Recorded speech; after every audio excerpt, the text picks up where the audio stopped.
Hi, Denise Matto here for the Visions of Mercy channel. I'm speaking about the 8 modalities of time travel, which is an American scientific program that it's a result of several programs being described by one of the participants, Andrew Basiago. And this comes out of the work at the Los Alamos Laboratory that was done on extraterrestrial technology, Nazi technology, and was probably heavily influenced by the satanic studies of Aleister Crowley because he was a teacher and a mentor for Jack Parsons of the Los Alamos Jet Propulsion Laboratory. And of course, we know that Los Alamos owes its life to the horrific human sacrifice of the atom bomb. So it's not nice stuff. And Mr. Basiago appears to be a very nice gentleman, innocent, secular, doing what he was basically taught as a child to do. And he worked with this science for all his life. His father was part of Project Pegasus and brought him into it as a child.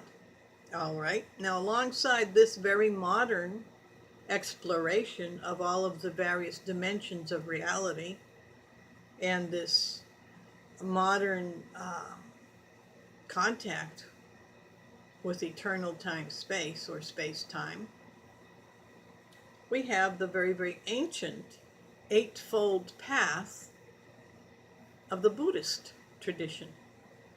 And I took it upon myself to lay the two side by side, and it's very interesting. The first modality of time travel is remote viewing. The first path of Buddha is seeing.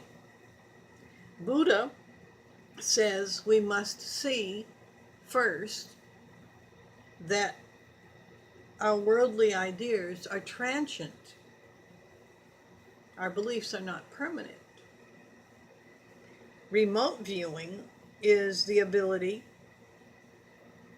of the human mind to travel to locations distant in space in real time, at the present moment, clairvoyance, or distant in time-space, time travel. In order to accept the reality of this idea, you have to realize that what we see, these walls, that door, all of this is transient. It's just a flickering temporary thing. So we've got the first path. The second path, he refers to spinning. Spinning to induce out-of-body experiences so as to travel on the astral plane. That's the secular Project Pegasus. The second Buddhist path is thinking. Now, isn't it interesting that in modern propaganda circles, they speak about putting a spin to a certain idea in order to affect the way people receive and act on it? We spin the tale, we spin lies. The spider spins a web. But this is thinking, and according to Buddha, be aware of your purpose and your role. Being aware is the spinning is ancient occult practice of dissociation of the mind to access while awake, the astral realm that we access while we are lucid dreaming. So when you're dreaming, you're not aware, you're in the dream. Lucid dreamers are aware that they are dreaming. I've been in lucid dream state. You are aware that you're asleep and dreaming, but at the same time, you're participating in the dream. So thinking, according to Buddha, has to be released. We have to know our purpose. We're not here to be engulfed in the material that we see around us. Speech is the third Buddhist path, and Buddha advises avoid idle chatter and malicious gossip. This is using words to no purpose. Obviously, close to the second path. The third point of the scientific project involves something called the Montauk chair.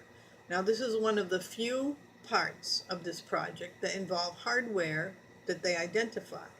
This is an actual object that was created after they reverse engineered a pilot seat that they found. The military took it off of a crashed ET, extraterrestrial vehicle.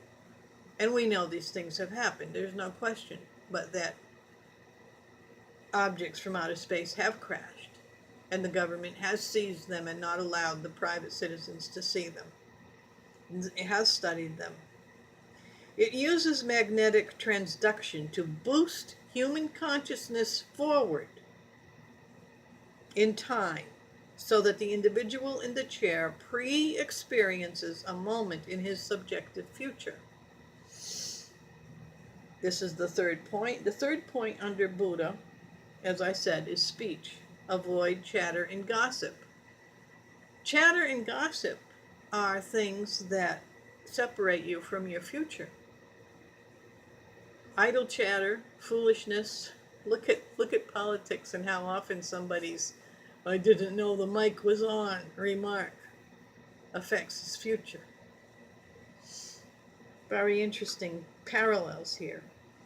The fourth element in the scientific project is the teleporter. This is another apparatus, an actual piece of equipment that uses a field of radiant energy to open up the vortal tunnel in time-space. And the person in it very quickly finds himself in a different time. This is the fourth. The fourth under Buddha is action. All right, here we are moving the person into a different space where he is actually there. And the fourth action involves being in harmony and peace. So you don't want frittering conflict energy around you when you do this. Everything has to be in harmony. And the author of this article that I'm reading, Andrew Basiago, speaks about an experience somebody had in doing this, where they suffered a severe injury because they landed partly in water, and there was no harmony between the density of the water and the density of the air. So their feet that was in water were injured, according to Dr. Basiago.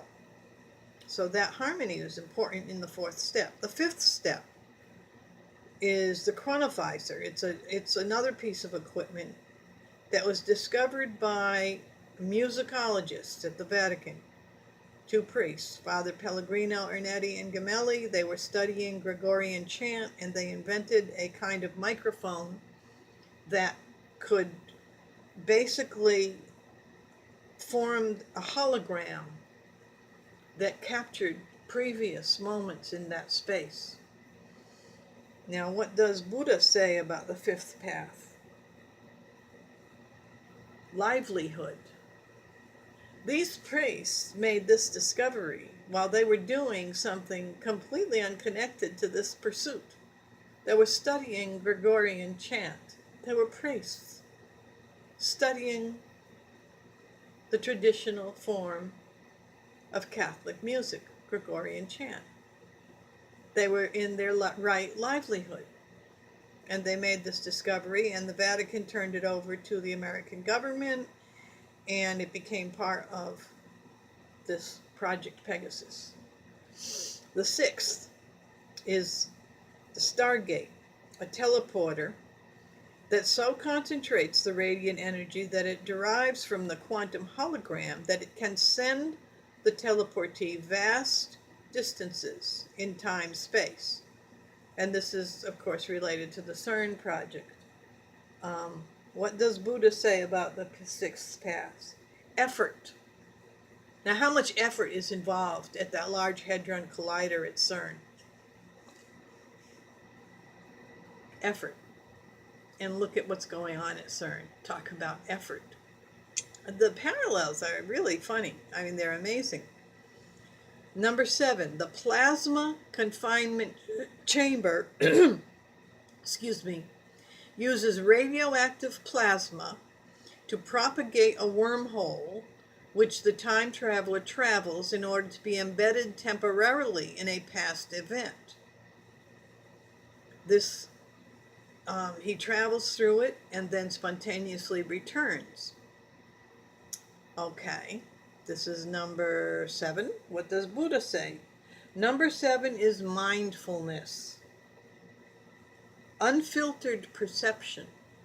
You remove yourself from your delusions, okay? You open yourself to unfiltered reality. I'm not quite sure how it relates, but it seems to relate. The transition spontaneously back to your point of embarkation without traveling via the wormhole. So this is done completely through the mind, according to Basiago, who's not talking about Buddha at all. He's completely a scientist. Buddha talks about mindfulness. And we come to number 8, where you reach nirvana if you get through all these paths. Number 8, concentration. And what do we have in number 8? The jump room, or aeronautical repositioning chamber, the ARC, A-R-C, developed between Parsons, Jack Parsons, Jet Propulsion Laboratory, and Lockheed, possibly after being reverse engineered from extraterrestrial device. It uses an unknown process to relocate the teleportee on an interplanetary basis.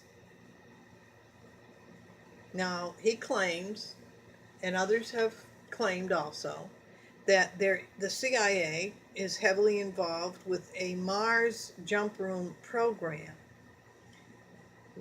for jumps between Earth and Mars. And this is supposed to be an actual location, device, facility that is set up to actually accomplish getting to Mars. The Buddhist wants to accomplish getting to nirvana. His 8th step is heavy concentration, deep meditation, having successfully traverse these other paths. Although they're not sequential, they're related. The scientific, secular path, they just want to get to Mars. I just thought it was an interesting set of parallels. God bless them all and have mercy on them all. We do the best we can with what we have. Denise Matteau for Visions of Mercy, over and out.